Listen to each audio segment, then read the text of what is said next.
चल आज आपण मेथीचे बेसन बनवूया एकदम साधा आणि सोप्या पद्धतीने।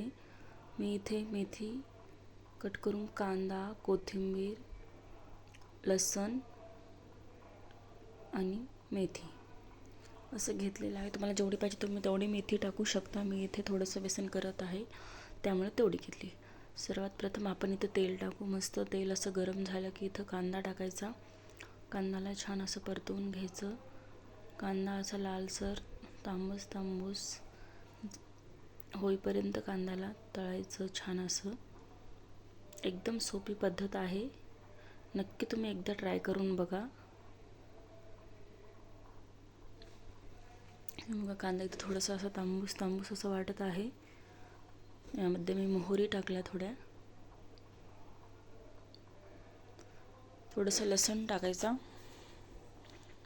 मोहरी, कांदा, लसूण मी इथे टाकून घेतलेला आहे। थोडं 10 ते 15 सेकंद थांबते, कारण कांदा लसूण खूप लवकर करपते। थोडीशी कोथिंबीर टाकायची। तेलामध्ये कोथिंबीर टाकली की एक वेगळीच टेस्ट येते छान। थोडीशी मी कोथिंबीर टाकलेली आहे इथे। छान असं हळद टाकून घ्यायची, नंतर थोडीशी हळद, मीठ मस्त परतून घ्यायचं असं। त्यानंतर मी ठेचा टाकत आहे। बेसनाला केव्हाही पण ठेचा छान लागते। लाल तिखट टाकण्याच्या ऐवजी तुम्ही ठेचाच टाका, छान होते। आता मी थोडं याच्यामध्ये मेथी टाकते।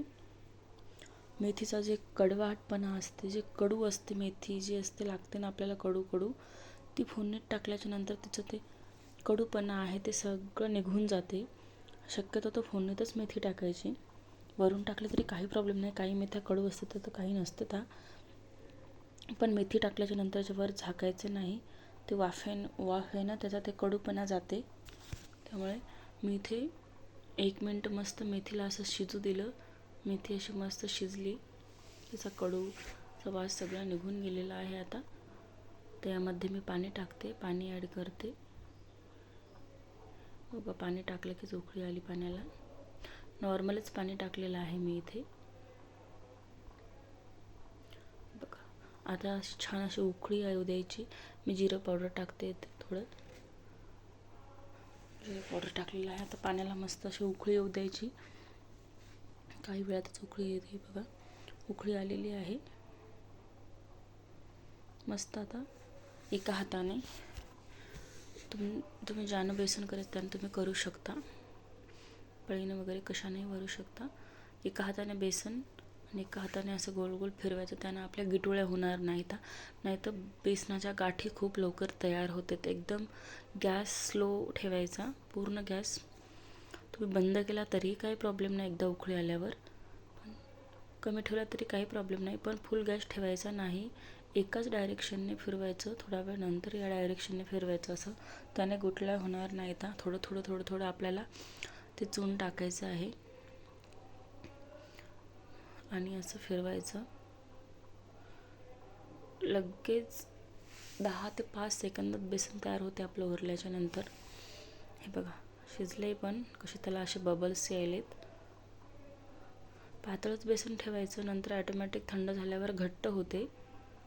जर आपल्याला बेसनच्या वड्या करायच्या असल्या तर मग घट्ट करावं लागेल, आणि पोळीसोबत रोटीसोबत खायचं असेल तर असं पतलंच करावं लागेल। हे बघा छान आपलं बेसन झालेलं आहे तयार। मीठ आपण इथं फोडणीमध्येच टाकलं होतं। कोथिंबीर नंतर थोडीशी वरून टाकून घेते। बघा आपलं मस्त असं बेसन छान तयार झालेलं आहे।